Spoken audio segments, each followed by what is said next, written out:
Hello everybody, welcome to another episode of Raising Vibrations with myself, Simon.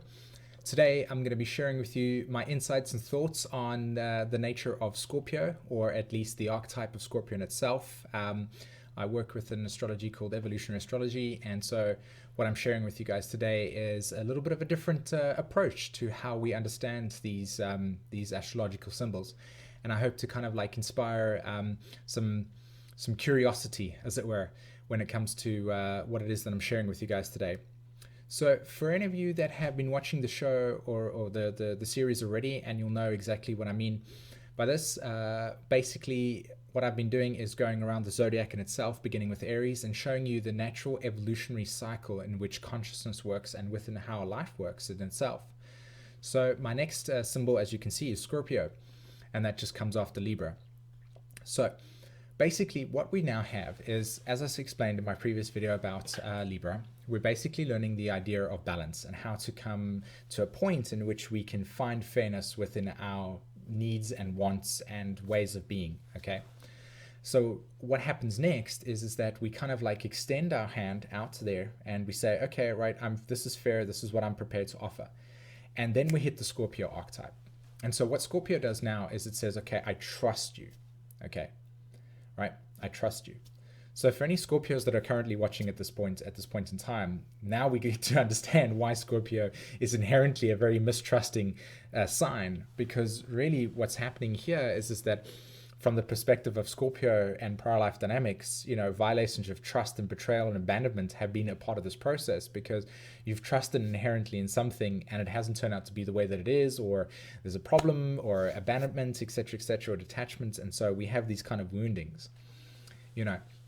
So when we're looking at Scorpio, the next phase or process is, I feel fairness in this process, so let's become beyond friends, let's become intimate partners, let's get married, let's become, like I said, intimate in that process, which is why the archetype of Scorpio also involves intimacy and being intimate with another person, and so on and so forth. And again, that's that process of being open and vulnerable within another person and sharing that experience of what lurks beneath the surface that a Scorpio always relates to. So when we're looking at the nature of Scorpio objectively, we're understanding that the process is to experience something that is existing beneath the surface, that existing under the table, that is existing beyond what we can see, etc. And so again, Scorpio invites us to this process of the truth and getting to the bottom of stuff. So again, as I'm saying over here, for any of you guys that are watching this and you have got sun sign in Scorpio, or some of your planets are in Scorpio, or your moon sign, etc. in Scorpio, the information that I'm sharing with you right now is the why, and Scorpio relates to that directly as well. It's getting to the truth, the bottom of the experience, okay? And it is also correlating specifically to betrayal, abandonment, and loss of trust, and etc. And like I said, that comes naturally after the process of extending your arm, creating a sense of trust, and then that being violated in some way. And all of us in some way, shape, or form have experienced that, right? So that's the reason why the Scorpio nature is the way that it is, okay? So another dynamic that I really want to spend more time on when it comes to the Scorpio nature is that Scorpio in itself is inherently confrontational. And the reason why it's confrontational is because from the point of view of the zodiac and the point of view of evolution, it is the evolutionary cycle in which teaches us about our limitations, okay? So inherently, when we are confronted with something that is limiting from the perspective of Scorpio, it feels powerless in this experience. And so through that powerlessness that it has been experienced through understanding limitation, okay, it then has to confront the process, which through that process of confrontation allows for a transmutation of that. It allows for that limitation to be removed. As that process of confrontation takes place, okay, and that process of that boundary being removed, or that boundary or that limitation now being removed, there is a process of osmosis. In other words, to merge with that, to become powerful in that process. Okay, so that's actually what's like one of the fundamental sort of core root ideas around Scorpio in itself. So anybody that sort of like has got lots of Scorpio in them, and for instance, people have said you're intense or you're confrontational, or this is the reason why your natural consciousness is orientated towards actually feeling, being in situations of feelings of being powerless and powerful in that process, because inherently Scorpio is about limitations and feeling limitations within that process and having to confront them in order to liberate yourself from that experience. So on one hand, like I said, Scorpio, trust and intimacy and sharing something. And on another sort of deeper level, Scorpio, again, we're looking at the nature of evolution in itself. Okay, so we identify a limitation within us, we merge with whatever it is that is limiting from us, from that experience, and then we become powerful through that experience. Okay. Now, between Scorpio and from Scorpio, there is an actual aspect that correlates to Aries. Okay, it's 150 degrees, and what this actually relates to is, on one level, the reason as to why we through general astrology books relate Scorpio, or Scorpio in itself, to be the ruling planets to be Mars. Okay, and the ruling planet actually correlates specifically to Aries. And Scorpio has got this assignment only because of the nature of Scorpio being confrontational, but actually it's only because Scorpio and Aries have a direct relationship to themselves that it gives off the impression that Scorpio is ruled really by Aries, but it's not. It's by Pluto, because Aries in itself is there to push us to the point of confrontation. That's the reason why Scorpio is confrontational. It's because Aries needs to confront it in order to liberate it from that sense of restriction. Okay, and I can go a little bit more deeper here, because the connection between Capricorn and Aries is the reason as to why there's a need to free ourselves from the limitation. But anyway, that's getting a little bit too complicated over there. And generally, the way that Scorpio will confront something is through a crisis. And the reason why is because Virgo in itself makes an aspect to the Scorpio, or the 8th house, or the constellation Scorpio, and Virgo is the first wave of awareness that Scorpio experiences before it realizes that it has a limitation. So what happens is that this impulse, if I can sort of draw a picture of here, this impulse of awareness comes through Virgo. There's a crisis, a sort of like, oh my God, we need to be paying attention to this experience. And then what happens is that we then move over to Scorpio, where Scorpio then says, right, we need to confront the experience, right? Remember the connection between Aries. Aries actually makes a connection to Virgo as well, and it's that experience of Aries, Scorpio, and Virgo that actually relates to the reason as to why we have confrontation in our lives, and why whenever we are faced with a problem, we experience it as a crisis, and then we need to solve it by approaching it, by attacking it, instead of just like denying that it's there. So that process of overcoming a limitation is part of Scorpio, and I've given you guys a really sort of technical explanation as to why that's the case. But for any of you that were sort of aware of that process, then that's why. But Scorpio confrontation through the identification of feeling powerless in the situation, not feeling powerful, and it being because of a limitation. So I need to break that limitation.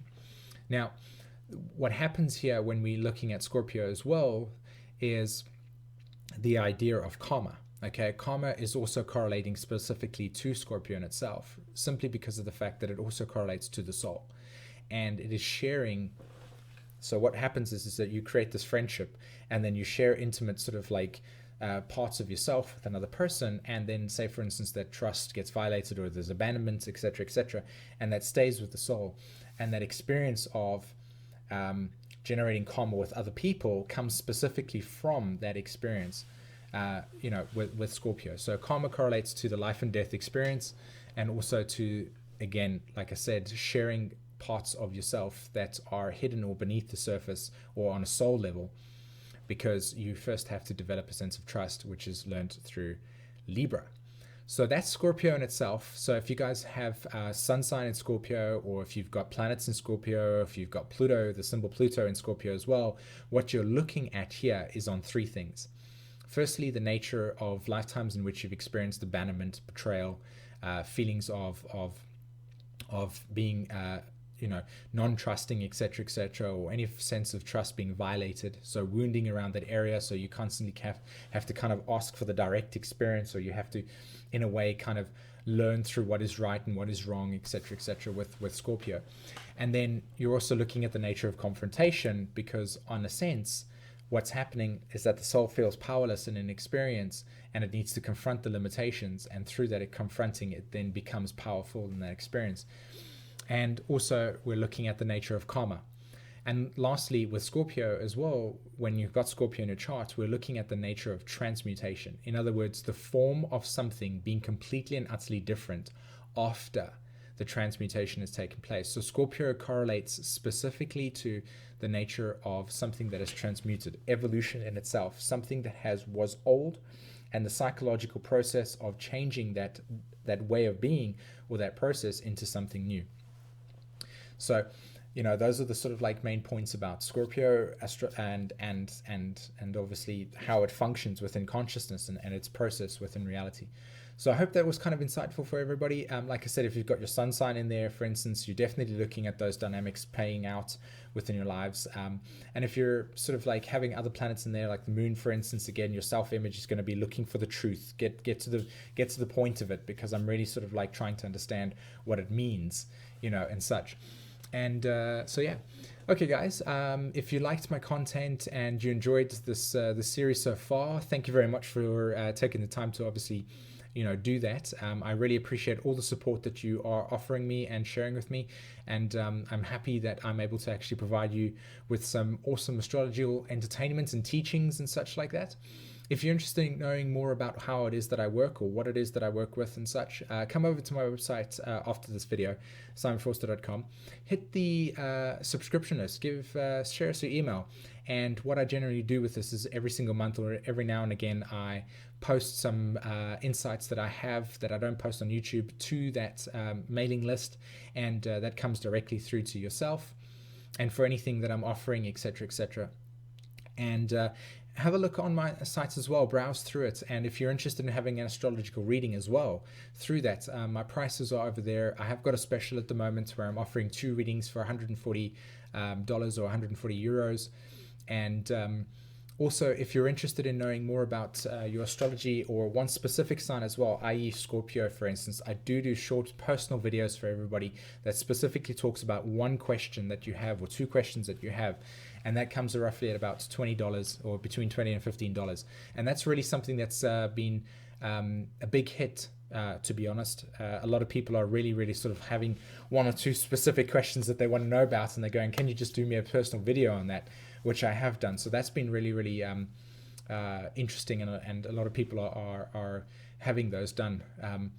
So yeah, if you're interested in that, again, use the Write to Me tab on my website. It's clearly marked over there. Send me an email with any information that you want me to speak about on my site, on my channel as well, if there's topics that you want to discuss. And yeah, hit the like and subscribe button again, like I said, and I hope you enjoyed this video. And until then, guys, thanks very much for listening, and have a fantastic evening. Bye-bye.